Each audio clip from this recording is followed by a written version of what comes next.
जय शिव शंकर, जय माँ पार्वती। तीज व्रत की दो कथाएं हैं, दोनों का श्रवण करें। दोनों कथाएं तीज व्रतियों को सुखद सफल जीवन की मनोकामना और मंगल कामना हेतु की जा रही है। तीज का पर्व हर साल भाद्रपद माह के कृष्ण पक्ष की तृतीया तिथि को मनाया जाता है। यह व्रत सुहागिन महिलाओं द्वारा अपने पति की लंबी आयु के लिए रखा जाता है। मान्यता के अनुसार ऐसा कहा जाता है कि कजरी तीज पर भगवान शिव और माता पार्वती की पूजा करने से पति की लंबी आयु और सुख समृद्धि की प्राप्ति के साथ मनोकामनाएं भी पूरी होती है। हालांकि व्रती को इसका फल तभी प्राप्त होता है जब वह कजरी तीज की व्रत कथा का श्रवण करती है। आइए जानते हैं क्या है कजरी तीज की व्रत कथा। एक गांव में एक ब्राह्मण रहता था जो बहुत गरीब था। उसके साथ उसकी पत्नी ब्राह्मणी भी रहती थी। इस दौरान भाद्रपद महीने की कजली तीज आई। ब्राह्मणी ने तीज माता का व्रत किया। उसने अपने पति यानी ब्राह्मण से कहा कि उसने तीज माता का व्रत रखा है, उसे चने का सत्तू चाहिए, कहीं से ले आओ। ब्राह्मण ने ब्राह्मणी को बोला, सत्तू कहाँ से लाऊं? ब्राह्मणी ने कहा कि सत्तू चाहिए ही, चाहे वो इसके लिए चोरी करे या डाका डाले, लेकिन उसके लिए सत्तू लेकर आए। रात का समय था। ब्राह्मण घर से निकलकर साहूकार की दुकान में घुस गया। उसने साहूकार की दुकान से चने की दाल, घी, शक्कर लिया और 1.25 किलो तौल लिया। फिर इन सबसे सत्तू बना लिया। जैसे ही वो जाने लगा वैसे ही आवाज सुनकर दुकान के सभी नौकर जाग गए। सभी जोर जोर से चिल्लाने लगे। इतने में ही साहूकार आया और ब्राह्मण को पकड़ लिया। ब्राह्मण ने कहा कि वो चोर नहीं है, वो एक गरीब ब्राह्मण है। उसकी पत्नी ने तीज माता का व्रत किया है, इसलिए सिर्फ 1.25 किलो सत्तू बनाकर ले जाने आया था। जब साहूकार ने ब्राह्मण की तलाशी ली तो उसके पास से सत्तू के अलावा और कुछ भी नहीं मिला।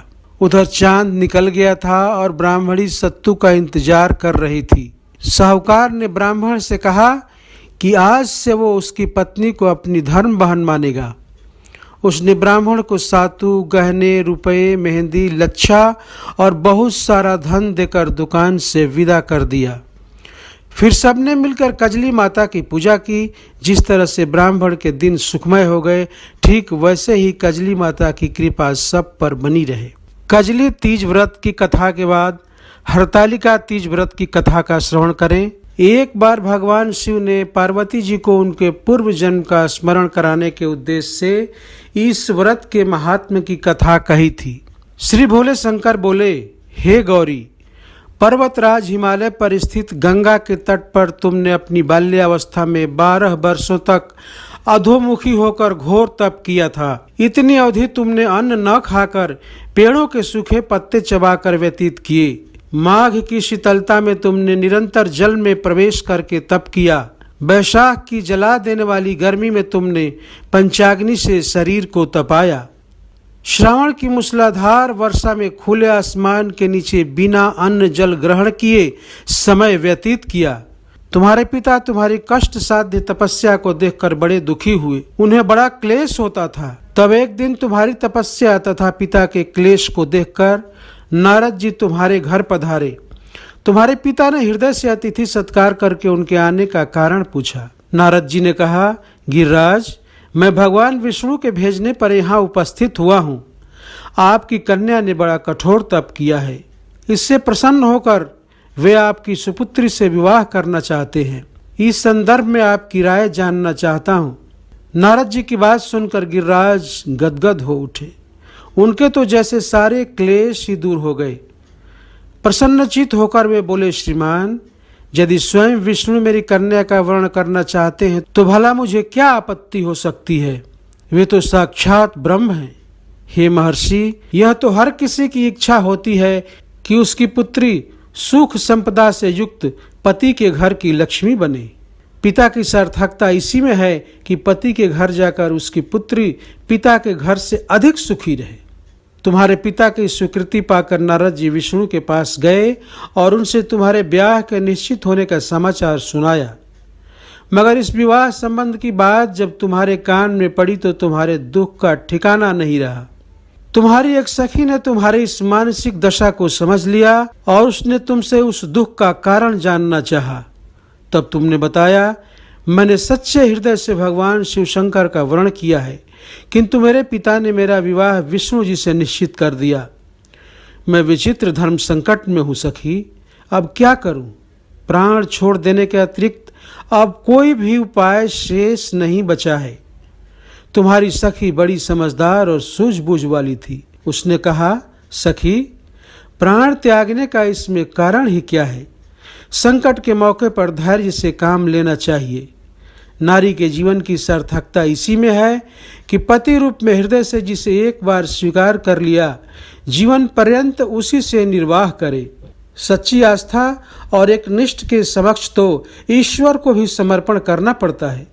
मैं तुम्हें घनघोर जंगल में ले चलती हूँ, जो साधना स्थली भी हो और जहाँ तुम्हारे पिता तुम्हें खोज भी न पाएं। वहाँ तुम साधना में लीन हो जाना। मुझे विश्वास है कि ईश्वर अवश्य ही तुम्हारी सहायता करेंगे। तुमने ऐसा ही किया।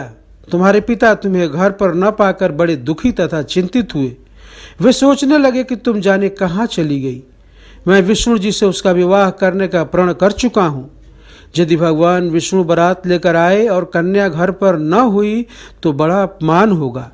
मैं तो कहीं मुंह दिखाने के योग्य भी नहीं रहूंगा। यही सब सोचकर गिरिराज ने जोर शोर से तुम्हारी खोज शुरू करवा दी। इधर तुम्हारी खोज होती रही और उधर तुम अपनी सखी के साथ नदी के तट पर एक गुफा में मेरी आराधना में लीन रही। भाद्रपद शुक्ल तृतीया को हस्त नक्षत्र था। उस दिन तुमने रेत के शिवलिंग का निर्माण करके व्रत किया। रात भर मेरी स्तुति के गीत गाकर जागी। तुम्हारी इस कष्ट साध्य तपस्या के प्रभाव से मेरा आसन डोलने लगा।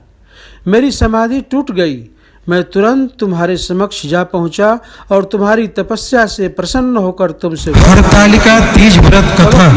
एक बार भगवान शिव ने पार्वती जी को उनके पूर्व जन्म का स्मरण कराने के उद्देश्य से इस व्रत के महात्म्य की कथा कही थी। वो कथा इस तरह से श्री भोलेनाथ ने पार्वती जी से कही। श्री भोले शंकर बोले, हे गौरी, पर्वतराज हिमालय पर स्थित गंगा के तट पर तुमने अपनी बाल्यावस्था में 12 वर्षों तक अधोमुखी होकर घोर तप किया था।